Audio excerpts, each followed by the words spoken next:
Hello, Savannah. Hello, Savannah. Welcome to another edition of Kandily Kesha, your Alderwoman's weekly update on all things that matter to Savannans. I want to first welcome Juliana Gonzalez, a now Savannian of 6 years, but originally from the Ukraine.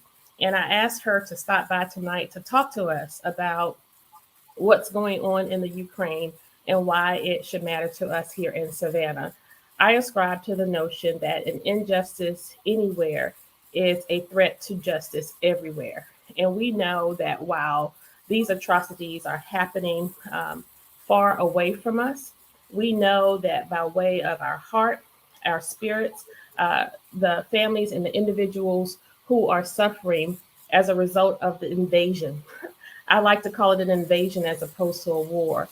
Uh, and so I wanted to have Juliana join us today so that she can help us put a face to the human suffering that we see uh, on the nightly news, that we hear in the airways. But this is a fresh face right here in Savannah.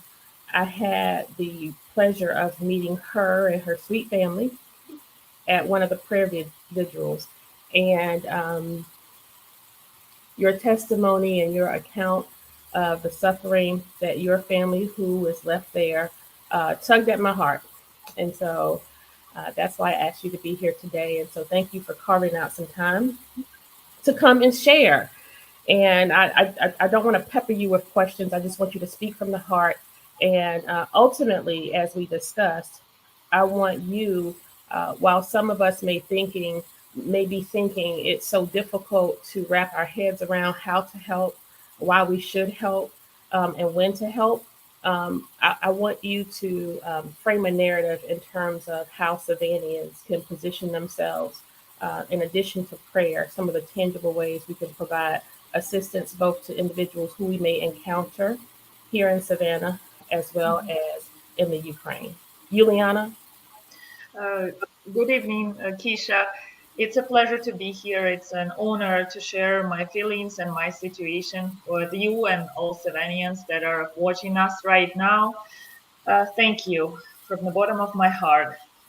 Um, my name is Ulyana Gonzalez, and I'm Ukrainian American now. I arrived to Savannah 6 years ago as an intern to Historic Savannah Foundation as a PhD student studying historic preservation at that moment in Poland. I arrived here to do my internship and met my husband, as now is my soulmate and second part, got married and stayed here.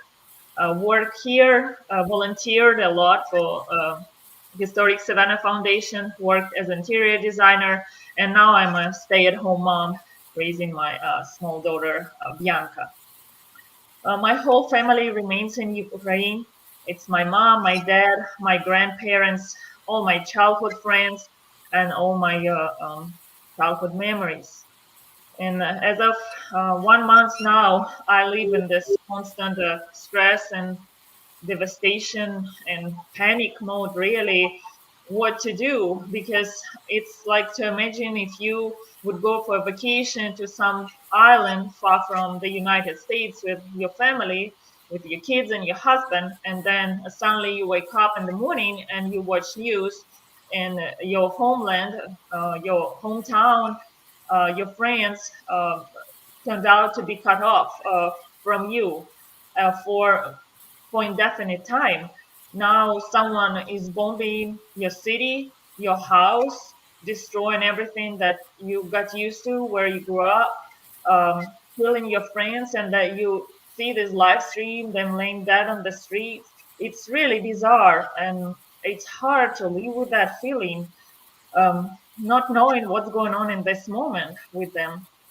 I try to call my parents and make sure that they're still alive, and take screenshots of my phone just to, if it's the last time I see them, then I save that moment.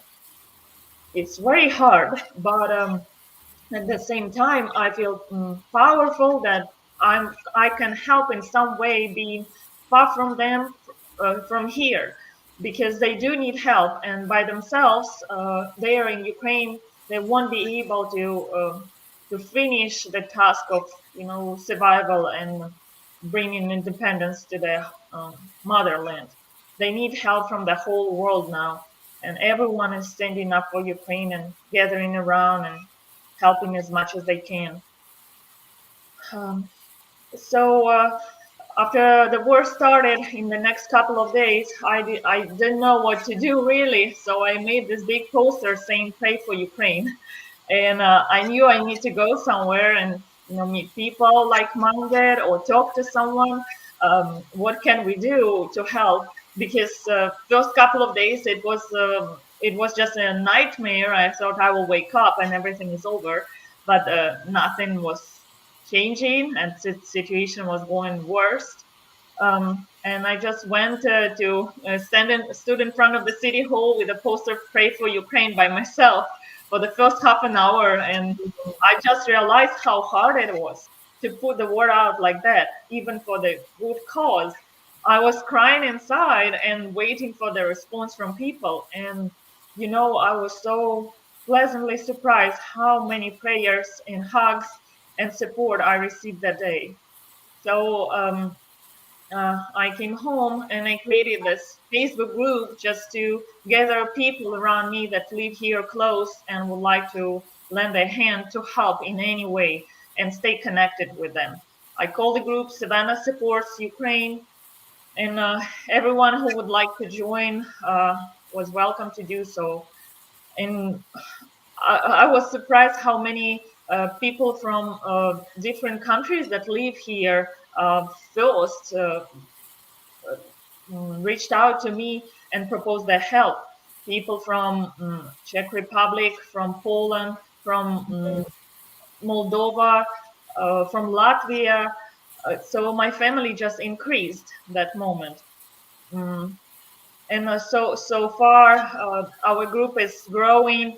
We found many Ukrainian families and very active people that actively help us to create events, to get together, to put the word out as much as they can. And it was very hard for me.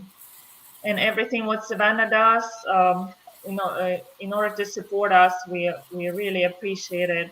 At this time, I say we because it's not just me anymore. It's people that are gathering around and helping too.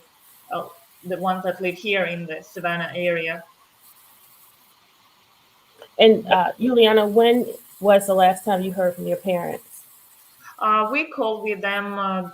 Well, for me it was my morning, and for them it was evening because we have a 8 hours time difference. Mm-hmm. So it was maybe like 7 hours ago.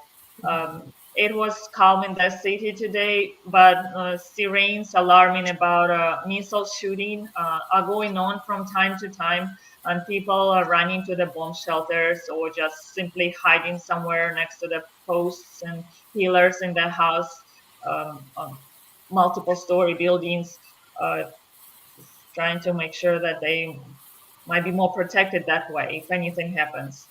But I also have my second aunts that live in Mariupol. Mariupol is occupied by Russian soldiers for the past couple of weeks, and we unfortunately lost connection with them. We tried to reach out to them 2 weeks in a row. We found websites that are trying to find people that were lost during war, and so far we couldn't find them. So we are just hoping that they are not able to connect to internet, or maybe they lost their phones and they're somewhere in a safe place and alive. And so the everyday life of Ukrainians have been interrupted. No one's No able one, to work or carry out their regular, uh, yes, normal activities. yes, the jobs were canceled uh, unless it's a necessary jobs for survival, like grocery stores are still working in the areas that are not occupied by the invaders. Logistics system is trucks are trying to deliver food or medicine in the areas that are still open for humanitarian aid help. Um, all the schools are closed, daycare, any type of entertainment or public gatherings. There is a curfew law in place. Um, and people, men that are younger than 60 years old cannot leave the country um, because they might be called to serve in military. Mm. My parents are staying at home and volunteering in the city for help because it's a lot of things that could be done by volunteers. Economic still needs to run, and people need to get food and medical supplies, get help in the hospitals. My dad is an architect, so he works for this defensive formation. It's voluntarily organized formation that is established by Ukrainian law, and they execute military operations when military is not in place. So around my city, there is no active shooting going on. So that's voluntarily formation of just the residents of the city. They're protecting the city in the meantime. They expanding the hospitals to receive more wounded people. They provide engineering network like gas, water, electricity for military that will be residing and establishing their presence in the city. So even though my dad is 59 years old and he's not military, but he is helping tangibly right now, working directly with military and defensive units in the city. And my mom is taking care of 90-year-old grandpa that is barely walking, so she will not be evacuating, and she will not leave my dad anyway. They will always stay together. And they're saying, someone is leaving, but someone has to stay to really protect the country and make sure that there is a country to come back to when hopefully the war is over. And my parents and their friends, many of them are staying to stand up for this aggression and help in a way that they can. Even to take care of wounded people, they're able to do so, if not actively to participate in the fightings. So, as movement in the city has been restricted, we hear daily people being attacked, people losing their lives, innocent people being attacked. Some would ask the question, why continue to fight? We know that the ultimate goal is for Russia to take control of Ukraine and fold them back into uh, their rule, Mhm. right? Um, what do you think is the goal? And why are the Ukrainians who are fighting, where are they drawing their strength and where does their hope come from? What is the ultimate goal, Juliana? Um, I will be just talking from my heart. I know that Ukraine is gained independence a little more than 20 years ago, so it's relatively young and new country, and we are gaining and we are fighting for our independence and the place uh, uh, on this planet. We people, Ukrainians have always fought for their independence and for their motherland. I know for sure they're not. They even if it will be one Ukrainian alive, he will still be fighting Mm, for their homes, for their families, for their lives. Russia is not coming with cakes and balloons or mm, flowers to us. They're stepping with a dirty boot. They're killing people. They're destroying the cities. So people are just fighting for survival. This is their place where they were born. They call it home. They have nowhere else to go. And even if they would go somewhere, I mean, to see how your everything that you loved and worked for and raised and even I cannot even imagine all the graves of our ancestors were destroyed. Like we are losing our who we are. I don't know then who we are if we just let it go like this, run away and look from a side how our homes are destroyed by someone. So I know many people in Ukraine that are able to do so. They will be fighting back, and they're very proud of the country where they were born and raised. and who they are, and they will stand up for that, and they will stay there till the last Ukrainian is alive. They want to be independent. They want to fight an aggressor back, and they understand that they're just the front line. Politicians in Russia are not going to stop there. They will go forward. So the Ukrainians are protecting basically the whole Europe now. Hmm. And so, to that point of them not stopping there, we know that there are um, other countries that are not a part of the not a part of NATO, Mhm. who could essentially be under the same threat. So it's the thought that once or if, uh, God forbid, Ukraine is occupied, acquired, uh, then they will go on to the next place, in the next place, in the next place. And so, with the fight and the demonstration of regard for your space and your place, I think you all are being a perfect example of letting Russia know we're not going down without a fight. We're not going down without a fight. Recognizing that your home means something to you. Mhm. And um, I want you to now share with us as we go forth, um, what is it that the people of Savannah can do? I know that through your efforts, we've had many activities to date to include the prayer vigil hosted by G100, the Dive, and the YMCA. You all just had an event yesterday at Forsyth Park. Mhm. Um, uh, Tell me about upcoming events and activities, and then ultimately, let's talk about how people can provide tangible support. Savannah has a huge faith community. We are a community filled with hundreds of nonprofit organizations and meaningful social and civic organizations, people who want to help. They just don't know how. Um, what do you have to say to that? I would like to say first of all that I'm very happy about it that right now Savannah supports Ukraine. It's not just me.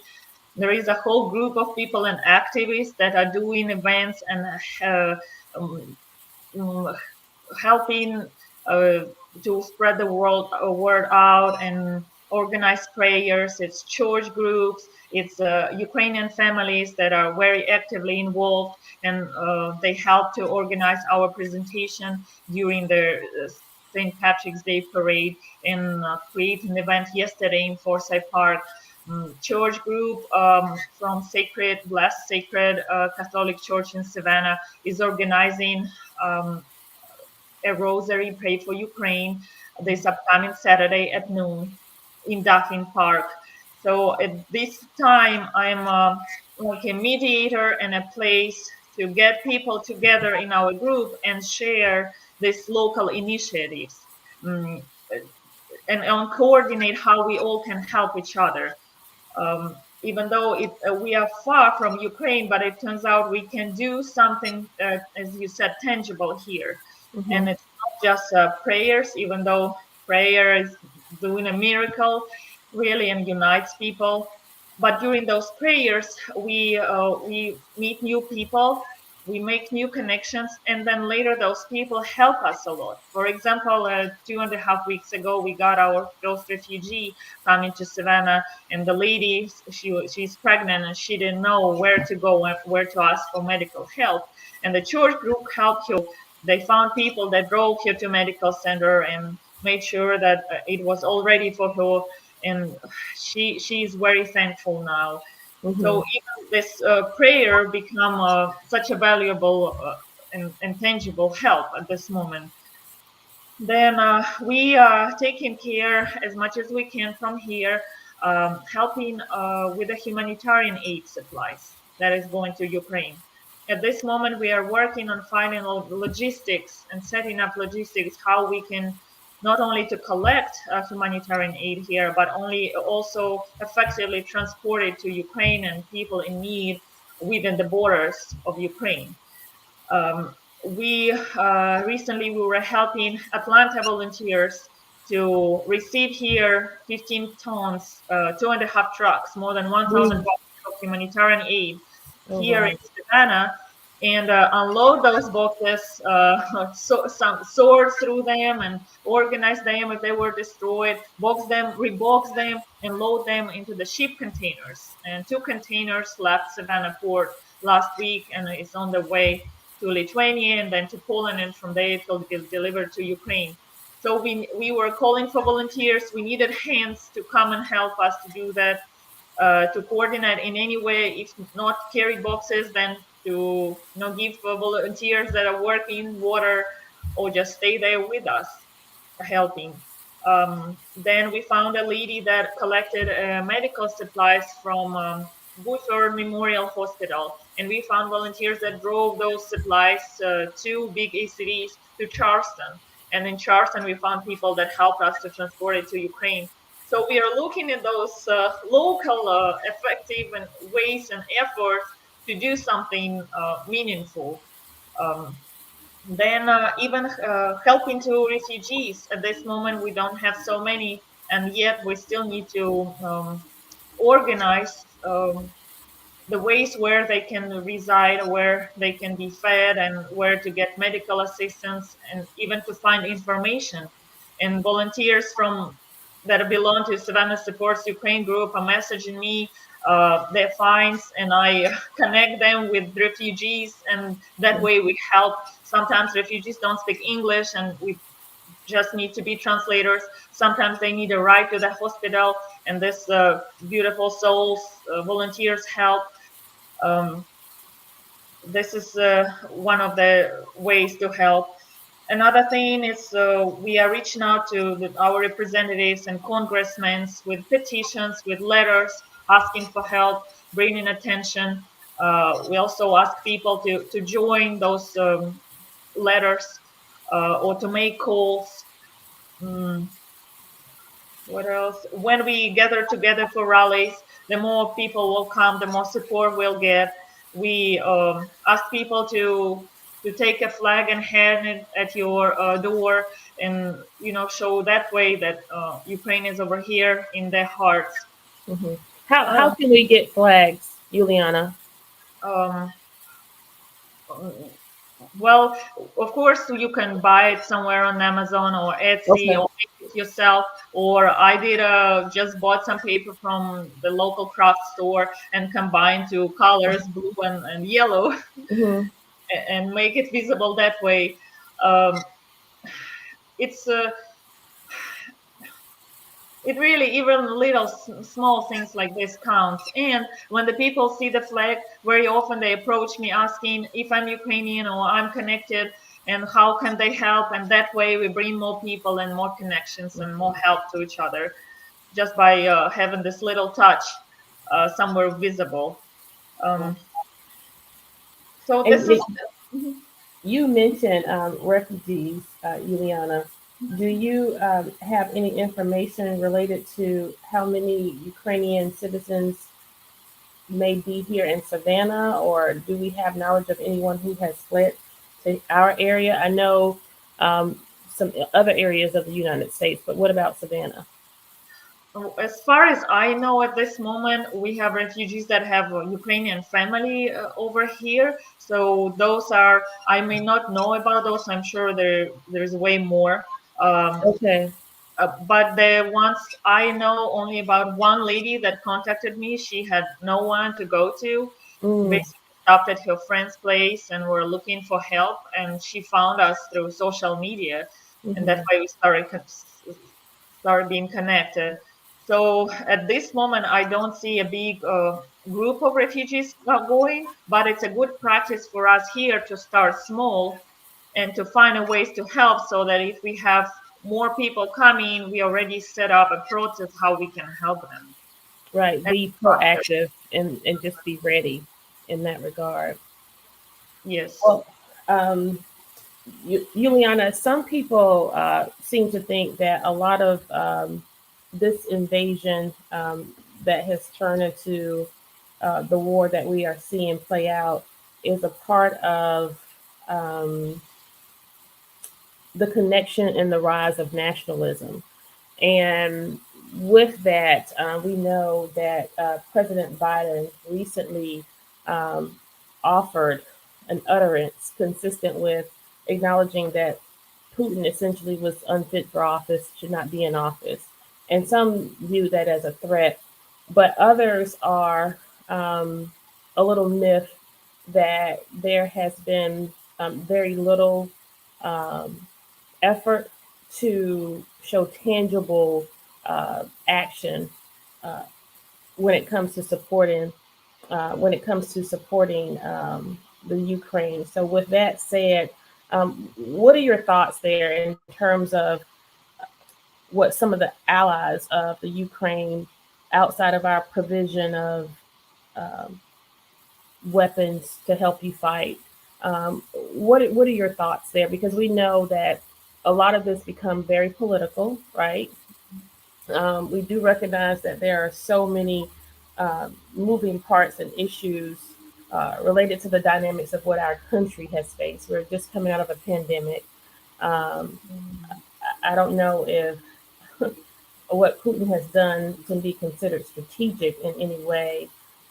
But what are your thoughts in terms of how much aid you actually have received and how reluctant some of the allies are in terms of what they can do? Uh, well, I have family in Ukraine. I have also very close friends. I lived in Poland for 6 years. I have close friends there, and my sister is one of the leads that helped refugee movement in Amsterdam and Netherlands. And so far from these connections, I see that there is a lot of help coming to Ukraine from all over the world, from Europe, from United States, and especially from Poland, since Poland is like on the border, the closest country that receives the most amount of refugees. And Mm-hmm. they do so much. And I don't feel that I am in the right place to blame or to demand more. Like, I'm Mm-hmm. very thankful, and I know my parents are very thankful for, and they see so much help so far. We all understand that, how to say it, world has many issues, and we are Mm-hmm. like one of them. We do understand that America helps us a lot, but America also has their own things to to do and to gain and to work on. So we are essentially just thankful for whatever we are having right now, and if anything coming up, we would be glad to get that too. But we don't want to demand or to blame someone for being reluctant or don't doing not enough. It's what in my power or what I've seen so far. It's, I know that refugees are getting so much help moving along Europe in on the Ukrainian borders, and so many good people are helping in governmental organizations as well. Um, I also understand that we don't want to create the situation that leads to the third war too. It's Mm-hmm. scary, and American European countries do not copy Russia in going against all the agreements. They want to stay on the lawful side and stay within the borders of law and move within the accepted like measures. Um, this is my position. I'm just thankful for what has been done so far, and we do appreciate if any more help would come our way to Ukraine. Well, thank you for that account, and I appreciate your candid sharing and the time you have taken with us here tonight. And I, again, as I stated, I heard your cry, and I saw um, Bianca, your sweet little baby, wipe your tears, and that just really did something to me. And I'm one of those people who believe that paths don't cross by accident. And so, for whatever reason, God purpose for our paths to cross, I pray that it will be a part of healing and more hope um, for the Ukraine, your family, and that on the other side of this will be peace and love. And with that, just know that we are here to extend our platform in any way we can at any time. We're grateful for the efforts of ATR, All Things Relevant Media, and we are um, grateful for your voice. You are an incredible advocate, and you're so brave. You're so brave. Y'all, she's about this tall. And you have a lot of power in that tiny body of yours, and we want you to continue to be a force and be a voice for your people and continue to galvanize your family here in Savannah. You are Ukrainian Savannah. We baptize you as such, and we love you. We love you. We love your family, and we speak sweet blessings to you and yours, and may the peace of God be with you. Thank you so much, Juliana. Thank you, Kesha. We appreciate you. And if you want to come back later and put in the chat, this is going to be live on my Facebook page for some time, and you can share it to your page. And if you want to put any information related to joining Savannah Supports Ukraine or any other site, and we did talk about people exercising caution when it comes to donating to some of these organized sites where they are crowd raising or fundraising. We just want them to be sure. So it'll be a good idea to kind of pass things through you. You are the administrator of that Facebook page, and so people can reach out to you. And we have lots of sentiments of support coming in through our chat here. So you may want to go and check that out as well. So we want to say thank you so much. And if you don't have anything else before you go. Kesha, can I share in this chat our email address for Savannah Supports Ukraine group? Yes, yes. And go ahead and tell us what it is, and the producer may be able to put it in now. What is it? It is ukraine.savannah@gmail.com. Okay. I You want just to to repeat that again? Ukraine, Hmm. Savannah at gmail.com. Okay. And what were you about to say? I was just about to say that when we talk about money donations, as you said, just stay cautious, be careful, do your own research. It's up to each. There are so many organizations right now, and I feel that they're popping up every day, new, that do different causes and donate to different place. And um, you I would say if you go on the internet and read about how to help Ukraine, stay on the side with a big, trusted, reputable organizations that have been working in this field for a while. The Ukrainian-Russian crisis was in place since 2014. So some organizations have been on the stage a long time, and they're transparent, and you can maybe trust them more than the other ones.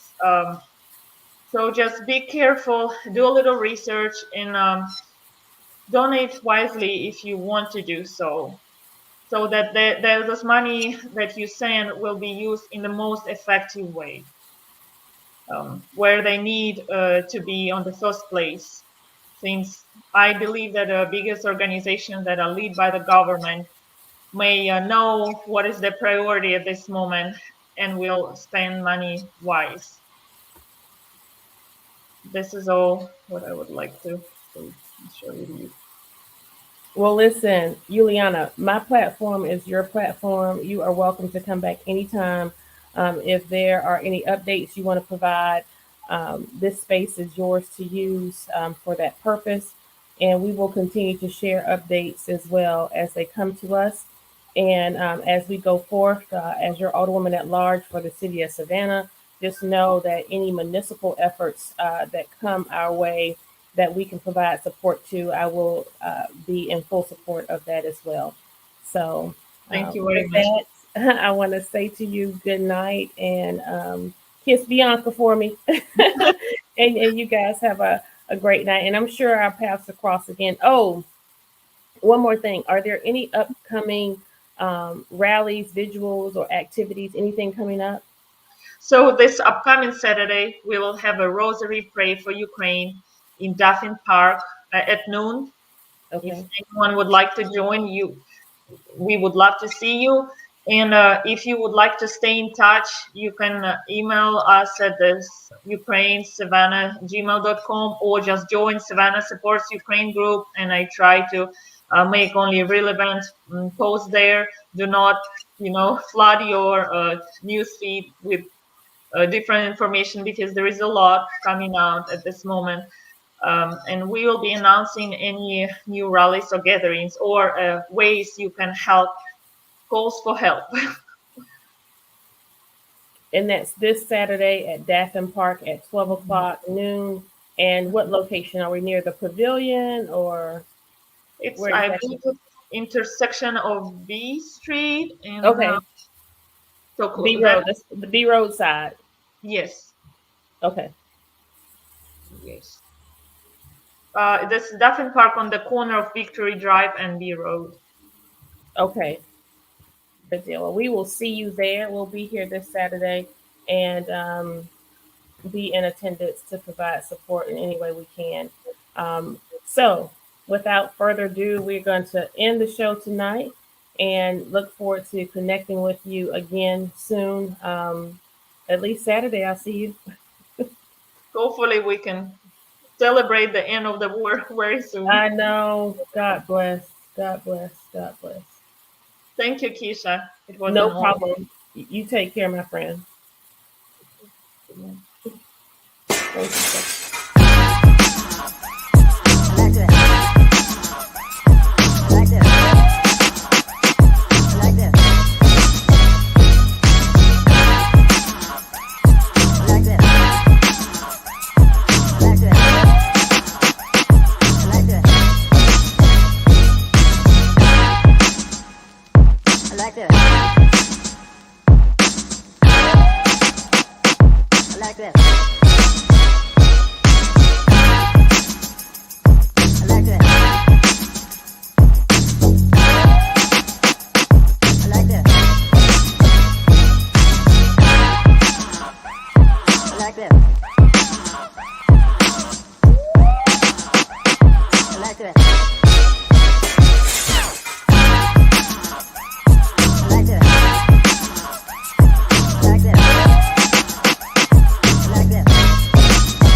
I like that.